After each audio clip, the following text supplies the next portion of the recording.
అండి మేము వంటలే కాదు చిన్న చిన్న చిట్కాలు చెప్దాం అనుకుంటున్నాము చిన్నపిల్లలకు ఉపయోగించేవి.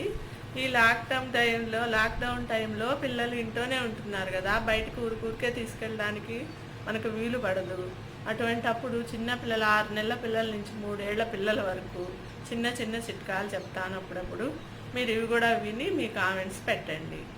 ఏమండి 6 నెలల పిల్లలకి 6 నెలలు 3 నెలల నుంచి 6 నెలల పిల్లలకి పోతపాల వల్ల కడుపులో అప్పుడప్పుడు నొప్పి వస్తుంటుందండి.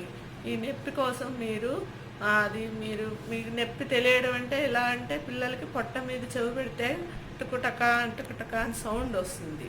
అది గమనించుకోండి. మీరు అట్లా గమనించుకుంటే తెలుస్తుంది మీకు. ఆ పొట్ట నొప్పికి పిల్లలు ఊరికే ఏడుస్తూ ఉంటారు. మీరు కంగారు పడకుండా ఆముదం ఉంటుంది కదండి, కేస్టర్ ఆయిల్ అంటారు, ఆముదాన్ని తీసుకొచ్చి కొంచెం పిల్లలకి పొట్ట మీద రాయండి. పొట్ట మీద రాస్తే కొంచెం తగ్గుతుంది.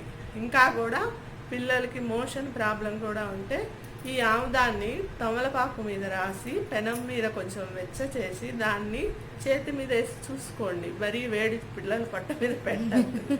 అందుకని వేడి చూసుకొని మీ చేతి మీద వేసుకొని కొంచెం వేడిది పిల్లల పొట్ట మీద వేయండి. అట్లా ఒక ఆకు మార్చుకుంటూ అట్లా చేయండి. ఒక 5 నిమిషాలు పిల్లలకి పొట్ట మెత్తబడి నొప్పి తగ్గుతుంది, మోషను అవుతుంది. మోషన్ ప్రాబ్లం వల్ల ఇట్లా వస్తుంటుంది అప్పుడప్పుడు. ఇది చేయండి. తర్వాత పిల్లలకి నెమ్ము మీరు మందులు ఎన్ని వాడుతున్నా ఆయాసము కొంచెం కంగారు వస్తుంటుంది. పిల్లలు దగ్గు శ్వాస తీసుకోవడము, దానికి మీరు కర్పూరము కొబ్బరి నూనె కలిపి బాగా రంగరించి దాన్ని పిల్లలకి పొట్టకి ఇట్లా వెదురు రొమ్ముకి వెనక వీపుకి ఎముకలు ఉంటాయి చూడండి, అక్కడ బాగా పొయ్యండి. వెనకనే బాగా పొయ్యండి. బాగా అందరూ ముందే పూస్తుంటారు కానీ వెనక పొయ్యరు. వెనక కూడా బాగా పొయ్యండి. వెనక కూడా బాగా పూసి వేడి నీళ్ళతో స్నానం చేయించండి. రాత్రి పూట అయితే ఊరికే పూసి పడుకోబెట్టండి. పిల్లలకి తగ్గుతుంది ఆయాసం కొంచెం. ఇంకా పిల్లలకి కొంచెం తమలపాకు కానీ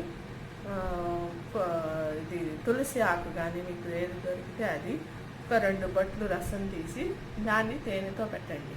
దానివల్ల కూడా నెమ్ము కొంచెం తగ్గుముఖం పడుతుంది. మీ మందులే కాకుండా ఇలాంటి చిట్కాలు కూడా ప్రయోగించి చూడండి. ఎలా ఉందో చూసి మాకు చెప్పండి. కామెంట్ బాక్స్లో కామెంట్ పెట్టండి.